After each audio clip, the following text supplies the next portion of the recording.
Welcome to VGK Today, presented by MGM Rewards, a daily podcast bringing you an inside look at the Vegas Golden Knights' 2023 Stanley Cup Playoff run. I'm Justin Russo with the Golden Knights on Friday, April 28th, and last night the VGK became the first team in the Stanley Cup Playoffs to clinch their spot in the second round, eliminating the Winnipeg Jets with a 4-1 win in Game 5 from T-Mobile Arena. The Knights gave the Jets nothing early on and raced out to a 4-0 lead in what was one of their finest games of the season, saved for the perfect time. Today we welcome on D'Uva and Gary Lawless, who broke down last night's action right after the final whistle. The Vegas Golden Knights march on, winning the opening round in 5 games, defeated the Jets 4-1 in Game 5. Gary Lawless, this might have been the strongest performance we've seen from the Golden Knights, though they give up a goal in the third period. Especially the first 40 was about as good as it gets. Yeah, I think they flexed their muscles in the sense that their depth was on full display. You have McNabb and Theodore out of the lineup. You have, and you counter with Hutton and Pahal. Phil Kessel is a healthy scratch tonight, and that's because Will Carrier is healthy. The health has never been like this really in a couple of years, and the last time the Golden Knights went on a real good run all the way to the final, and they've been to the Final Four 3 times, but the time they went to the final, they didn't have Mark Stone, they didn't have Jack Eichel, they didn't have Alex Pietrangelo, and those are really high-end players, and they don't have to rely on, Eichel had 2 goals 1 game. Stone exploded tonight. Chandler Stevenson, well, he was on the other side the last time they were in a final. He explodes tonight. So I think we're seeing the Golden Knights. I think they defend better than they ever have. They have more depth. They have more star power. And Bruce Cassidy might be the best coach we've seen here. He's gotten an awful lot out of this group. Gerard Gallant got to the final. So until someone else does that, Turk owns the crown. But Bruce he's on his way to making a push. There are a number of areas we could discuss as it relates to Bruce being in that conversation.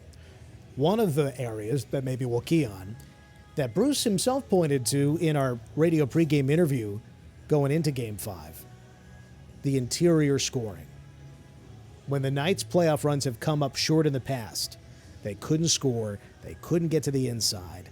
This team, whether it's at even strength primarily, and even the power play goal. But this team gets to the inside, and they are not only getting chances from there, they are finishing from there.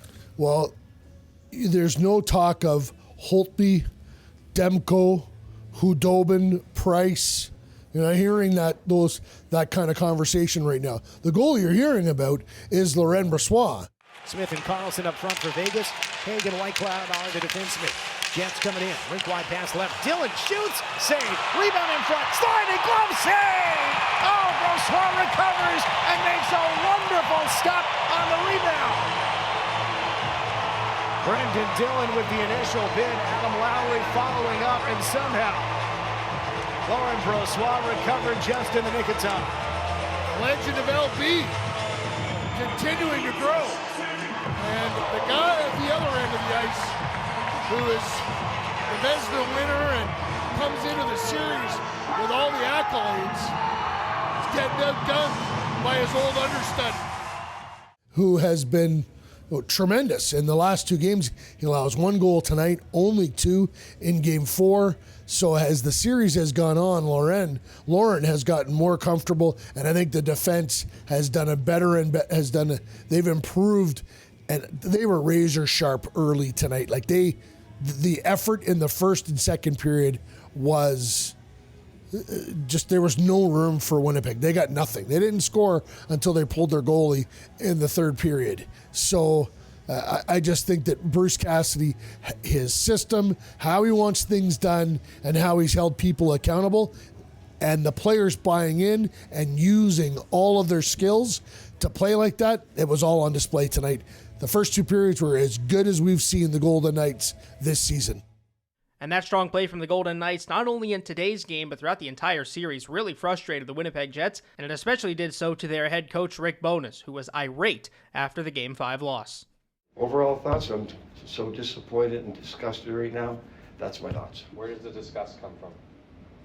No pushback. But it's the same crap we saw in February. It was. That's why, so as soon as we were challenging for first place and teams were coming after us, we had no pushback. This series, we had no pushback. Their better players were so much better than ours, it's not even close. Mark Stone missed the last 39 games of the regular season. Game 1 happens, Knights lose. Mark had, we'll call it rust. 2 back surgeries in less than a calendar year. Since then, 4-game scoring streak, 8 points, 2 3-point games. In his career, he has 4 3-point playoff games, 2 of them in this series. Howden plays a rink wide right. Pietrangelo sends it down. Hellebuck a touch behind his net. Puck around the boards. Off Stone's blade. Gloves it out of the air. Turns and shoots. He scores! 2-0 Vegas. Mark Stone, second point of the day.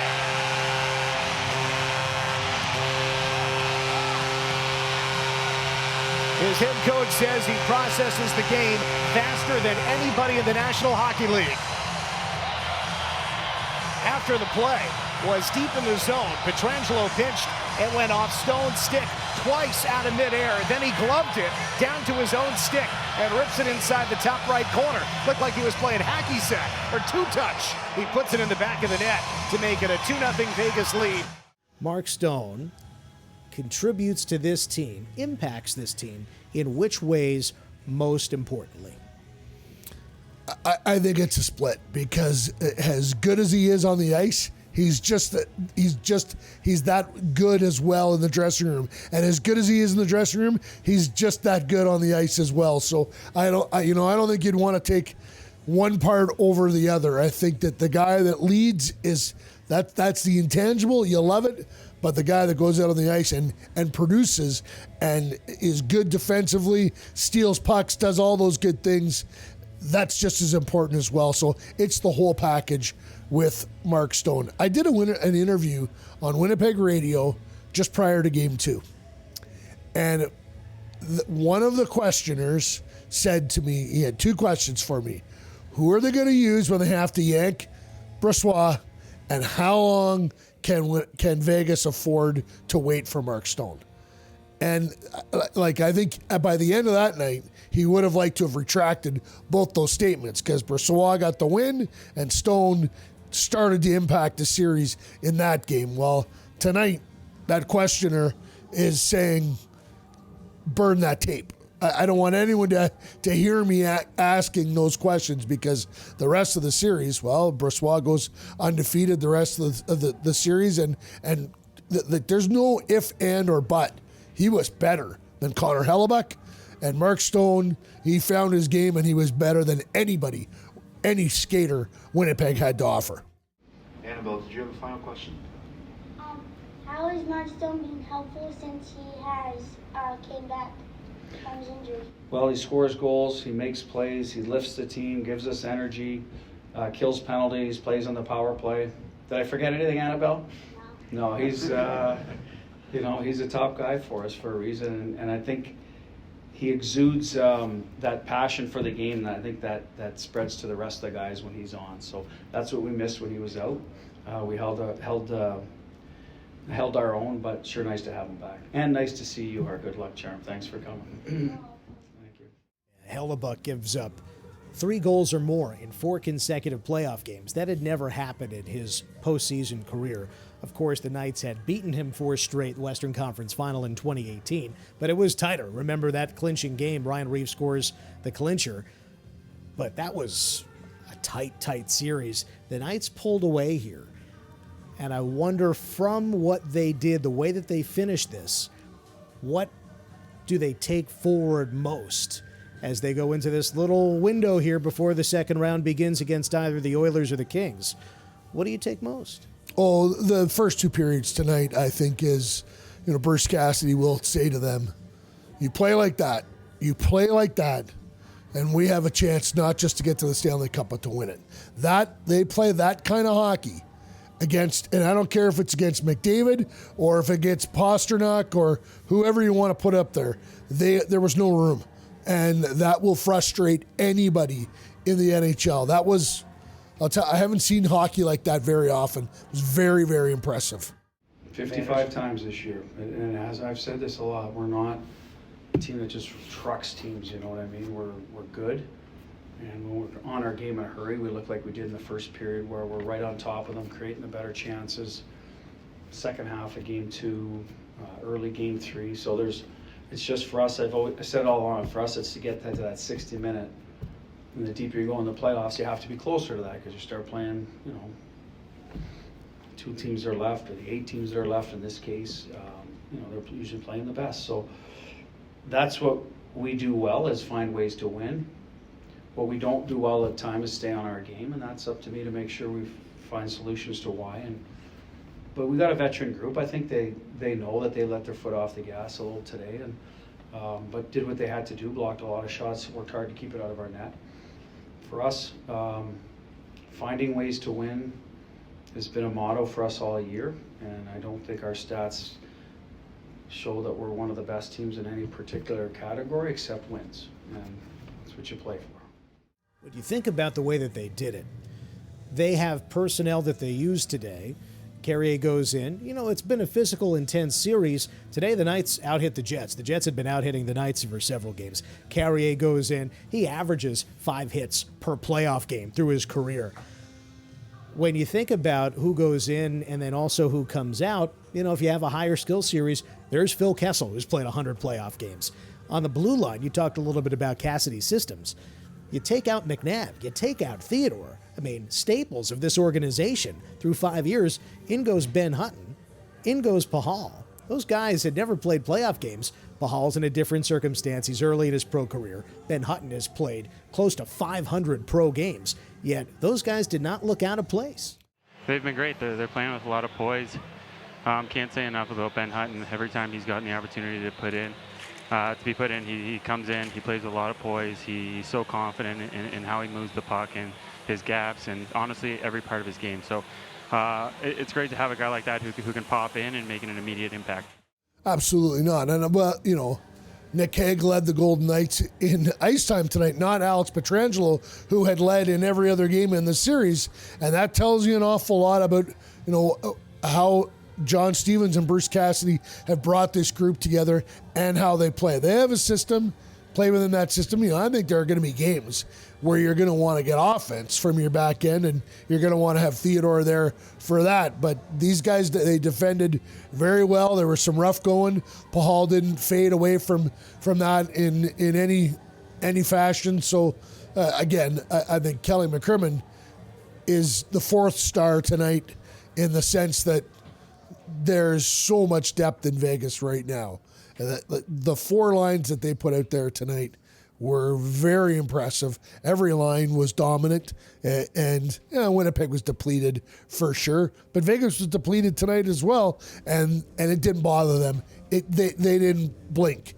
They just said, okay, there's 2 guys in the lineup. We'll put 2 guys in, and we'll go out and play our best game of the series. Alex Pietrangelo finishes the series with 5 assists. But no goals from Knights defensemen. Theodore thought we saw him score 1, but Ivan Barbashev tipped it. We'll see how the offense unfolds, because that the Knights can score from their blue line. Last thought on today's Game 5 victory. The Knights gave the Jets 0 power plays. Now, Winnipeg, for the last 8 or so minutes of the third period, had its goaltender pulled to a 6-on-5. It was almost like the Knights were shorthanded. But statistically, in the regular season, the Knights, by far, fewest times shorthanded in the league. And what that bar will be for the officials, because early in this series, when the Knights were in penalty trouble and they gave up 5 power play goals in this series, the special teams had been very much in Winnipeg's hands. Today, they give the Jets no power plays, and they go 1 for 2 on the power play themselves. Yeah, the referees are watching this series. The series supervisor is watching this series, and as new referees come in, he's saying to them, Winnipeg doesn't take penalties, or Vegas doesn't take penalties. They check with their legs. And the referees are getting that message. And if the Golden Knights aren't slashing or tripping, then or getting into scrums and taking roughing penalties, it's really hard to tag them. And let's be honest, The referees put their whistles away early in the second, and the Jets got away with a number of tripping infractions, like blatant ones. So this, if anyone has any complaints about the officiating tonight, it's the Golden Knights, not the Jets. So Vegas wins this series. They move on. We'll play the winner of the Kings and the Oilers. Those teams play Game 6 of this series Saturday. Oilers can clinch it, or the Kings can force a Game 7. When you look at that series, Gary, Golden Knights fans will be eager to watch. What should they have an eye on as the Oilers look to clinch? Well, start with Draisaitl and McDavid because they've been tremendous. I don't know what LA is going to do with their goaltending. They pulled Korpisalo in the last game and went to Copley, and that didn't help. The Oilers were dominant in the last game. It'll be interesting to see if the Kings can provide a counterpunch. Now they're at home, and they've got some experienced players over there.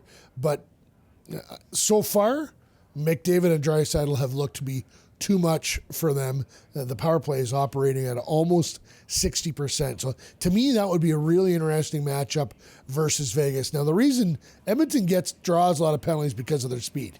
But Vegas is fast too, and they check together. They don't try and do things one-on-one, and which is what the Oilers try and isolate you, try and have McDavid or Draisaitl beat you, and then you haul them down. Vegas and Edmonton would be a tremendous series. I'm sure the Golden Knights, players, coaches, management, fans, broadcasters root for that series to go 7 and both Game 6 and Game 7 to go to overtime, if not multiple overtimes. Yeah, this is Vegas is done. They are home and cooled out. They're waiting. So if wear and tear on their opponents happens in the next game or 2 games, that's advantage Vegas. And then we'll see whenever round 2 starts. We don't know yet. It depends, of course, on the outcome of that series. Gary, should be fun whenever it starts. Can't wait. And we'll be here, Dan, you and I, in the booth calling the games on radio. That's right. Dan and Gary will be with you the entire way for every single VGK playoff game right until the very end. Great insight by both of them into the win and the entire series as a whole, wrapping the whole thing up. And now the Knights simply have to rest up and wait. We're not sure when they're going to get Game 1 of that next series. Still waiting on every other series to finish up. Knights the first team to advance to the second round, and it's crazy with all the parity that we see in the playoffs this season. Makes it all the more impressive that Vegas was able to really take the reins of this series and storm back and win it in just 5 games after losing that first one at home. So for the VGK, a big series win, and now they get some well-needed rest ahead of round 2. And hey, while we might not know the day that the VGK are going to play that first game of round 2, we do have news on ticketing. If you were looking to head down to T-Mobile Arena for the second round of the Stanley Cup Playoffs, Round 2 strips and single game tickets will be on sale today at 1 o'clock Pacific time. 1 o'clock Pacific time, single game tickets and Round 2 strips will go on sale. For those of you who are season ticket holders, partial plan holders, can't wait list members, and 2023-24 season ticket members, you will have pre-sale access to Round 2 tickets today at 11 a.m. So if you fall in any of those categories, 11 a.m. is the time you're going to want to get tickets to the second round of the Stanley Cup Playoffs. And with the VGK playing the way they are right now, let's hope that they can keep this train moving, but get down to the second round and see the Golden Knights at T-Mobile Arena for whoever they may play. Whether it's the Edmonton Oilers or the LA Kings, should be a great series either way. Get down to T-Mobile Arena for the second round. Well, I'll take a second as well to remind you to subscribe wherever you get your podcasts so you don't miss a moment of the team's quest for the Stanley Cup right here on VGK Today. Tomorrow, Brian McCormick joins the show as the VGK begin their holding pattern, waiting for their second round opponent and getting some well-needed rest in the meantime. Justin Russo signing off for episode 12 of VGK Today, presented by MGM Rewards.